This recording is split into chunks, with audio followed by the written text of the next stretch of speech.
Yalı Çapkını'nda uzun bir aradan sonra Seyran ve Ferit'i tekrar birlikte ve birbirleri için çabalarken görebildik. Tabi uzun bir aradan sonra sanırım en çok sevilen bölümlerden biri de 32. bölüm oldu. Seyran ve Suna'nın fragmanda Ferit'in de dediği gibi zincirlerini kırarak artık Kazım'ın korkusuyla değil kendi istedikleri şekilde bir hayat yaşayabilmek için mücadele vermeye başlamaları artık birçok şeyin değişmesine de sebep olacaktır. Biliyorsunuz ki geçen hafta Cuma günü seçim dolayısıyla yayınlanmayan bölüm bu hafta ani bir kararla Salı günü yayınlansa da reytinglerinde bir düşüş yaşanmadı ve oldukça güzel bir sonuç alındı. Bu da diziyi izleyen kitlenin ne kadar sadık bir kitle olduğunu zaten kanıtlamış oluyor. Peki fragmandaki silah sesi tam olarak neydi? Yeni bölümde kim vurulacak ve neler olacak? Gelin incelemeye başlayalım. Tabi öncesinde lütfen kanalıma abone olmayı unutmayın. Öncelikle yeni bölüm bu hafta Cuma günü yayına girecek, yani bu hafta 2 bölüm birden yayınlanmış olacak. Fragmanda gördüğümüz üzere önceki analizimde de belirttiğim gibi Seyfer ve Apsun çiftinin kaçacakları ve ormanda çadır kurmaya gidecekleri doğru çıktı.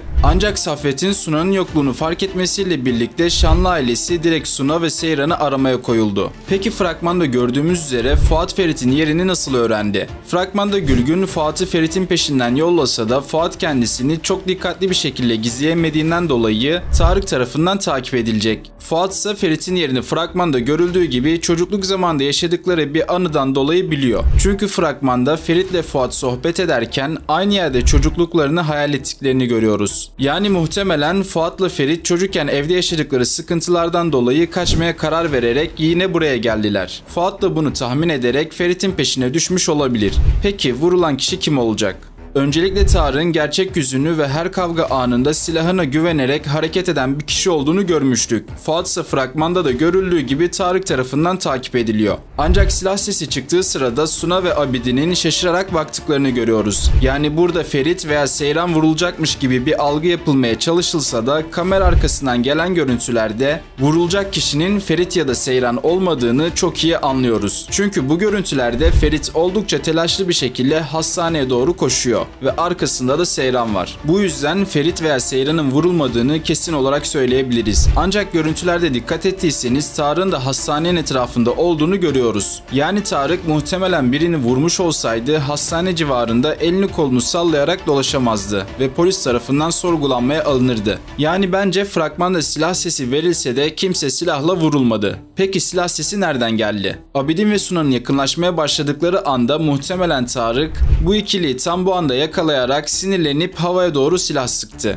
Yani Tarık ormanda Seyran'la Ferit'i ararken karşısında Abidin ve Suna'yı gördü ve korkutmak için muhtemelen böyle bir şey yaptı. Peki vurulan kişi Abidin olabilir mi? Fragmanda Gülgün'ün ağladığını gördüğümüz için ben vurulan kişinin Abidin olduğunu düşünmüyorum. Tabii ki Gülgün de Abidin'in vurulmasına üzülebilir, ancak bu şekilde dolu dolu ağlayacağını sanmıyorum. Bu yüzden geriye tek bir seçenek kalıyor. Bu kişi de tabii ki Fuat. Kamera arkasından gelen görüntülerde Ferit'in delicesine ağlaması, fragmanda abi ve kardeşlik dolu göndermeler, bütün Korhan ailesinin şaşırıp gözlerinin dolması da bence bunun göstergesi. Ancak Fuat bence Tarık tarafından vurulduğu için hastanede değil. Çünkü dediğim gibi zaten Tarık da hastanede gözüküyor. Böyle bir şey olsa kimse Tarık'ı hastaneye sokmaz. Fuat biliyorsunuz ki Ferit'i bulmak ve yardım etmek için yola çıksa da muhtemelen dönüş yolunda arabasıyla trafik kazası geçirdi ve bu yüzden de hastaneye kaldırıldı. Bence en güçlü iddia şu an bu şekilde gözüküyor. Tabi bu sebepten dolayı da Tarık aslında ormanda tam bir şey yapacağı sırada Fuat'ın kaza yaptığı haberi alınacak ve herkes hastaneye doğru koşmaya başlayacak. Bu nedenden dolayı da aslında Seyran ve Suna'nın kaçmaları da aslında çok bir işe yaramayacak. Çünkü görünen o ki geri döndüklerinde çok daha kötü şeylerle karşılaşacaklar. Peki Halis Ağa ve Saffet Ağa arasında neler olacak? Halis Ağa biliyorsunuz ki bugüne kadar Saffet Ağa'nın dediklerini alttan alarak sürekli görmezden geldi ve sabretti.